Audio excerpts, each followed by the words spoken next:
આપ નેતાઓને જવાબ ન આપવાનો મુદ્દો વધુ જગ્યો. મેયરને રજૂઆત કરવા ગયેલા વિપક્ષ નેતા પાયલ સાકરિયા સમેત કોર્પોરેટરો અને કાર્યકર્તાઓની ટીંગાટોળી સાથે અટકાયત.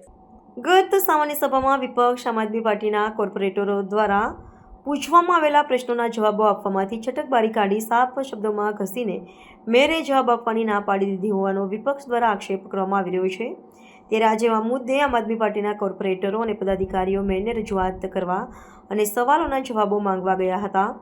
પરંતુ રાબેતા મુજબ જ મેયરે અડધો કલાક જેટલો સમય વિપક્ષના કોર્પોરેટરોને તેમની ચેમ્બરની બહાર રાહ જોડાવી હતી.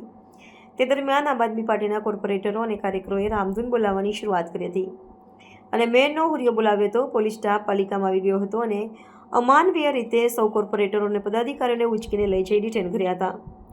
ડિટેન થયેલા કોર્પોરેટરના વિપક્ષ નેતા પાયલ સાકરિયા, ઉપનેતા મહેશભાઈ અણઘડ, વિપક્ષ દંડક રચનાબેન હિરપરા, કોર્પોરેટરો વિપુલ સોહાગિયા સહિત લોકસભા ઇન્ચાર્જ રજનીકાંત વાઘાણી અને અન્ય કાર્યકરો હતા. વિપક્ષ આમ આદમી પાર્ટીએ આ ઘટના બાદ મેયર પર આરોપ લગાવ્યો હતો કે તેઓ પોતાનું મનસ્વીપણું બતાવે છે અને લોકશાહીનું ગળું દબાવવાનો પ્રયાસ કરી રહ્યા છે. લોકશાહીમાં પ્રજાના હિતના પ્રશ્નોના જવાબ આપવા મેયર બંધાયેલ છે.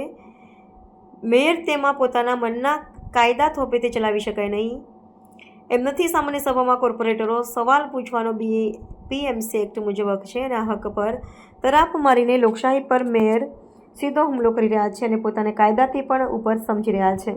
ઉપનેતા મહેશ અણઘડે જણાવ્યું હતું કે મેયરે ના ભૂલવું જોઈએ કે તે જનતાના સેવક છે, માલિક નથી.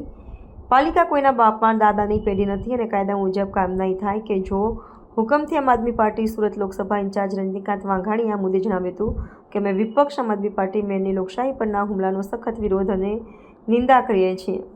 કોર્પોરેશનમાં કોર્પોરેટર, વિધાનસભાના ધારાસભ્ય અને સંસદમાં સાંસદને સવાલો પૂછવાનો બંધારણીય હક મળેલો છે તો આ રોકાણવાળા મેયર કોણ?